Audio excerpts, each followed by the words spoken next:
नमस्कार, मैं हूं आलोक जोशी और आप देख रहे हैं माइंड योर बिजनेस। और माइंड योर बिजनेस में आज एक चिंता की खबर है, आपके बिजनेस के लिए भी और इस देश के बिजनेस के लिए भी। चिंता की खबर यह है कि फिच जो इंटरनेशनल रेटिंग एजेंसी है, उसने अपना भारत के विकास को लेकर, भारत की जीडीपी ग्रोथ को लेकर जो आउटलुक था वो रिवाइज कर दिया है। और उसका एस्टिमेट था 5% गिरावट होगी पूरे साल में। आप सवाल पूछ सकते हैं कि भाई अभी 24% के आसपास की गिरावट हो चुकी है, आप 5% की बात क्यों कर रहे हैं?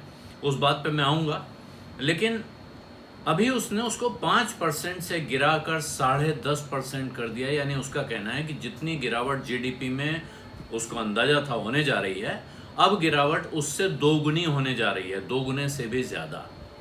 ये कितनी चिंता की खबर है और क्या ब्यौरा है, क्यों फिच को ऐसा लग रहा है, इस पे हम बात करेंगे।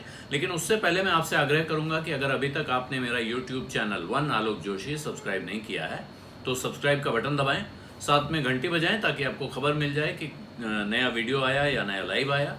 और इस वीडियो को लाइक भी कीजिए, अपने मित्रों के साथ शेयर भी कीजिए। सत्यहिंदी.com पर अगर आप ये वीडियो देख रहे हैं तो इस वीडियो के डिस्क्रिप्शन बॉक्स में एक लिंक है जिससे आप सत्य हिंदी के सदस्य बन सकते हैं। सत्य हिंदी का अर्थ है सच की आवाज उठाने का एक अभियान, और इस वक्त सच की आवाज को मजबूत रखना कितना जरूरी है ये बताने की खास आवश्यकता नहीं है। सत्य हिंदी पर सदस्यता का अभियान शुरू हुआ है। सदस्यता की कई श्रेणियां हैं, अलग अलग कैटेगरीज हैं। आप उस लिंक पे क्लिक करेंगे तो आपको पता चल जाएगा कि आप कौन सा सदस्य बनना चाहते हैं, कितना पैसा खर्च करना चाहते हैं। आपसे अनुरोध यह है कि आप एक बार उस लिंक पे क्लिक जरूर करें।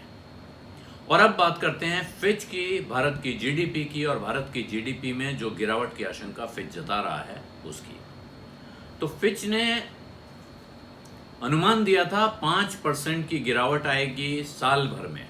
आपने सवाल पूछा कि 23.9% की गिरावट आ चुकी है, फिर 5% से 10.5% की बात क्या हो रही है? तो ये जो 23.9% की गिरावट आई वो एक तिमाही की गिरावट थी। इस तिमाही, वो तिमाही जिस तिमाही में लगभग पूरी तरह भारत में कारोबार बंद रहा, उस दौरान बहुत तेज गिरावट आने के आसार सबको दिख रहे थे। फिच को भी दिख रहे थे, बाकी जो रेटिंग एजेंसी हैं, बाकी जो असेसमेंट करने वाले लोग हैं, उन सबको ये दिख रहा था कि बहुत तेज गिरावट होगी। लेकिन इसके बाद इकोनॉमी रफ्तार पकड़ेगी, इस गड्ढे से निकल आएगी, और उसके बाद जब वो स्पीड पकड़ लेगी सेकेंड हाफ में, यानी 2 तिमाही निकल जाएंगी।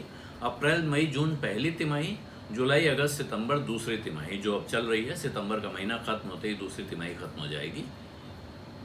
इसके बाद इकोनॉमी में रिकवरी दिखाई पड़ेगी, इकोनॉमी तेज होगी, और ये 2 तिमाही पॉजिटिव में जाने के आसार थे। अब ये लगता है कि वो जो रिकवरी की उम्मीद की जा रही थी, उस रिकवरी की रफ्तार वैसे नहीं है जैसी उम्मीद की जा रही थी। और उसकी वजह फिच का कहना है कि एक, कोरोना वायरस का प्रसार बढ़ रहा है, कम नहीं हो रहा है, उसमें कोई रुकावट नहीं है। शुरू में सबको अंदाजा ये था कि शायद अगस्त सितंबर तक तो इस बीमारी का हल निकल चुका होगा, इसका इलाज या टीका सामने आ चुका होगा, वो है नहीं। और दूसरा, भारत में अलग अलग जगह कभी हाँ कभी ना के अंदाज में लॉकडाउन लगना और हटना, इसने इकोनॉमिक एक्टिविटी को काफ़ी नुकसान पहुंचाया है। और फिच का जो पहले अनुमान था वो था कि जुलाई से सितंबर के दौरान इकोनॉमी दोबारा खुल जाएगी और तेज़ी से इसमें एक रफ्तार आएगी, रिबाउंड आएगा, उछाल आएगा। वो हुआ नहीं है। और इसीलिए इनका कहना है कि जो सितंबर का महीना है, सितंबर के महीने का जो ग्लोबल इकोनॉमिक आउटलुक इन्होंने दिया है, उसमें ये कह रहे हैं कि दुनिया में जो सबसे खतरनाक झटका रिसेशन का या मंदी का है वो 3 देशों में देखा गया है। वो हैं भारत, यूके यानी ब्रिटेन, और स्पेन। ये तीनों कंट्री ऐसे हैं जिनमें रोज का जो मूवमेंट होता है लोगों का वो बुरी तरह से रुका हुआ था, जिसमें बड़े झटके लगे हुए थे। इसी तरह रिटेल का कारोबार और रिक्रिएशन यानी कि एंटरटेनमेंट का काम, सिनेमा देखने जाना, सर्कस देखना, या एंटरटेनमेंट जो ये आपके पार्क्स होते हैं इनमें जाना, ये करीब करीब बंद है। और यहाँ लॉकडाउन बहुत कड़ाई से लागू किए गए अप्रैल से जून के बीच में।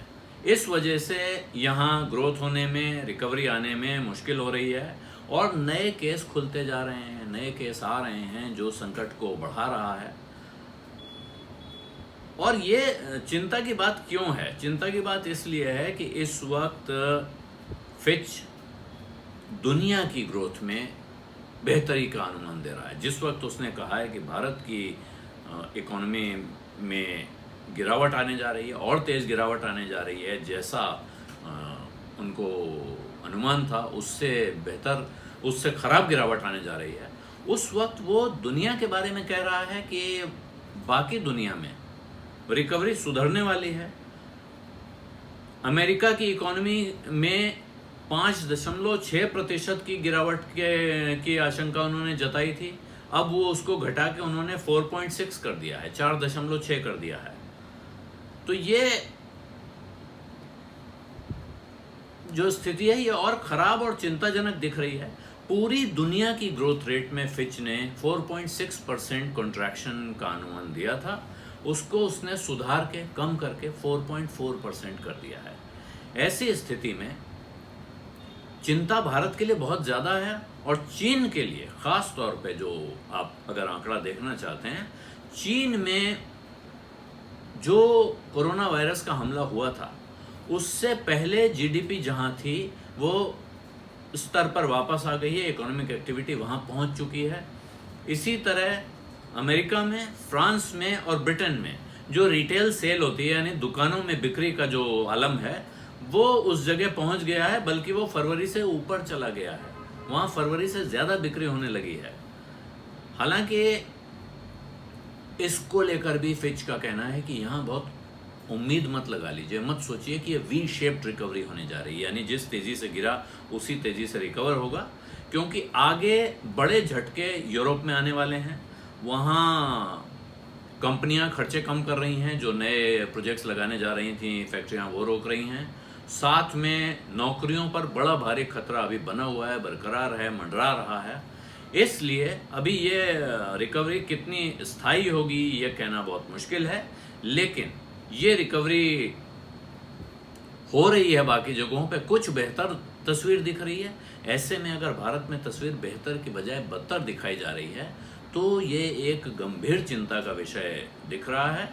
और जो फिच के रिवाइज एस्टीमेट्स आ रहे हैं, इसमें सबसे ख़राब तस्वीर वो भारत की ही दिखा रहा है अभी इस समय। तो ये चिंता इसलिए है, और कैलेंडर ईयर के लिए भी उन्होंने कम किया है। इसी तरह नोमुरा ने अपना अनुमान बदला है भारत पर। नोमुरा ने -5% कहा था और उसको उन्होंने -9% कर दिया है। कैलेंडर ईयर यानी जो साल 2020 है, इसमें फाइनेंशियल ईयर नहीं है, इसके लिए इन्होंने -9% कर दिया है।